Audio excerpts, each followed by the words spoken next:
Hello, my name is Intan Sabrina Muhammad. I am a rehabilitation physician from Hospital Tuanku Ampuan Najiha, Kuala Pilah, Hospital Jempol, Bandar Seri Jempol, Negeri Sembilan, as well as a visiting consultant at Tung Shing Hospital, Kuala Lumpur. Today, I'd like to present on a topic that is close to my heart, which is telemedicine delivering healthcare in rural areas. And I'd like to share with you my experience in Negeri Sembilan for the past 1 year. These are the contents of my talk. So what is telemedicine? Telemedicine is the delivery of medicine or any health service or anything that is construed as health services using information communication technologies to our clients, namely the patient as well as their caregivers. So what constitutes ICT? It may involve hardware such as laptops, desktops, landlines, phone, as well as smartphones, and the applications, the software that is contained in the ICT hardware, as well as you need the network and internet connection to deliver your service to your clients. Given that the population of Malaysia of 32.7 million, a lot of our rural areas comprise our indigenous population as well as the elderly. This is an overview of the Malaysian broadband landscape.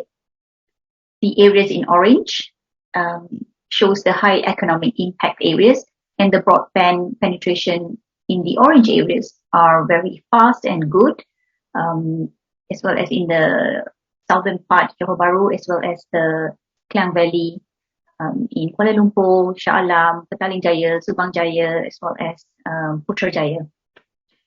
However, most of our indigenous population and rural communities live either in the green zones as well as the yellow ones. So these are the challenges that healthcare providers need to consider when choosing telemedicine. According to the Malaysian statistics, in 2018 to 2020,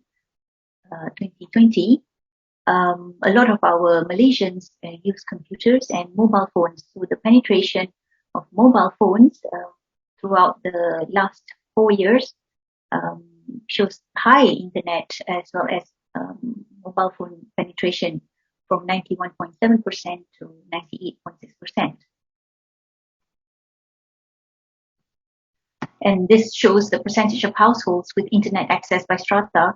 You can see that the national average is about between 87% to 93.5%. And mainly this is in the urban area compared with the rural area, which lags behind at 77 to 83.9%. So what are the challenges? Me as the only rehabilitation physician covering Kuala Pilah, a population of 76,000 people, as well as Jempol, 105,000 people. So that's totaling up to almost 200,000 people.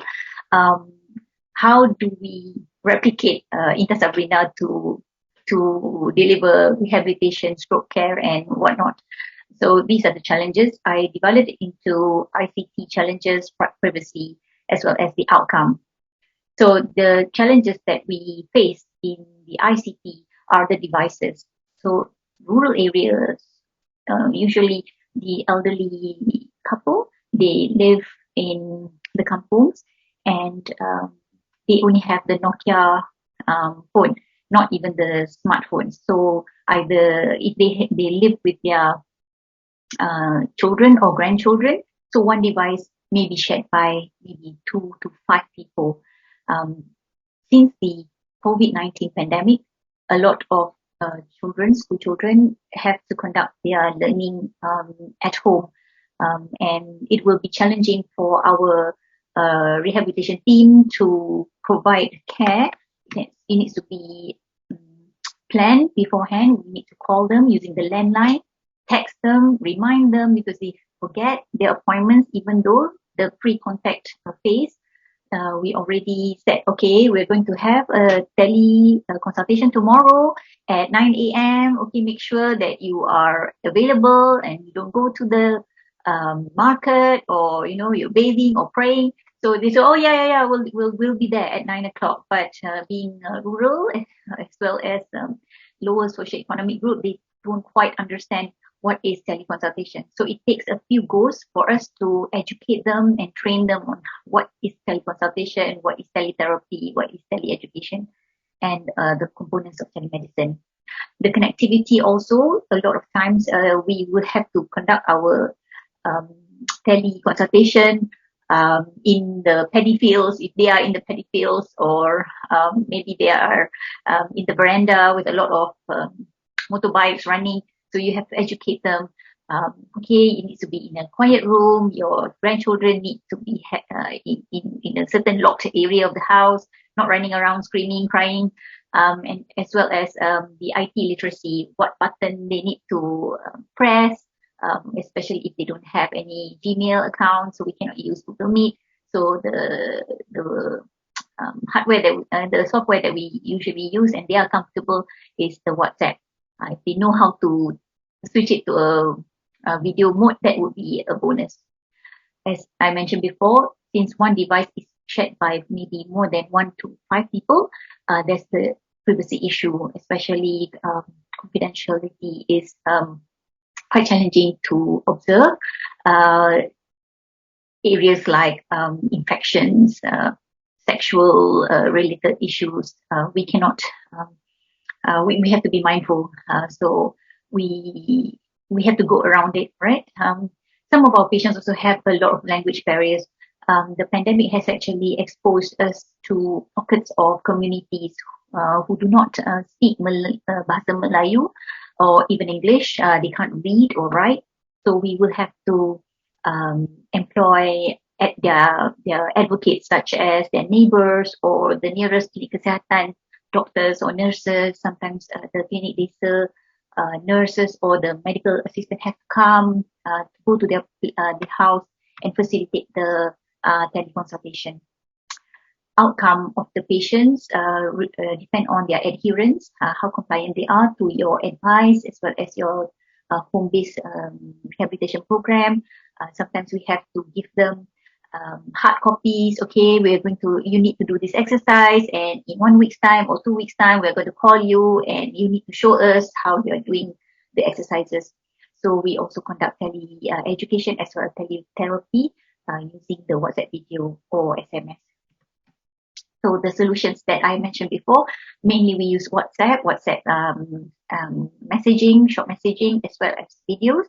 Sometimes they record videos and then send us their activities, how they bathe, how they eat, how they mix their nasogastric tube milk, how they administer their nutrition, how they do their exercise, and we teach them. Sometimes we have to have a demonstration, okay, so this is how we transfer. Okay, so we've got the medical officer and the therapist next to us with 2 chairs, and we show them how to do, and they will copy and demonstrate to us. So it's an on-job training for both parties, as well as the caregivers as well as our staff, how to conduct teletherapy and go beyond the just teleconsultation. On our right there is our occupational therapist, Cik Rahimin. He conducts mini mental state examination via his handphone. Unfortunately, because we have limited resources, the department do not have gadgets that we can use. So we have to use our own handphones.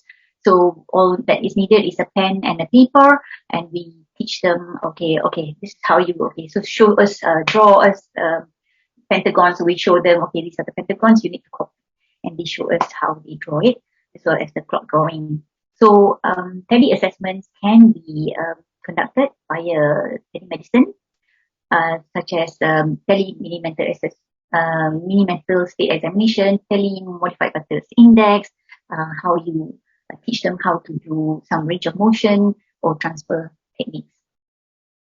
We also have to be mindful on the confidentiality and data storage before we delete or distribute the information to other allied health members that are involved in the care plan. So thank you very much. I welcome any suggestions, questions, and we're happy to share our protocol with all of you. Email me at drintansabrina@gmail.com or WhatsApp at 013-363-5268. That's a Malaysian number. So you got a +61 60 6013 363 5268.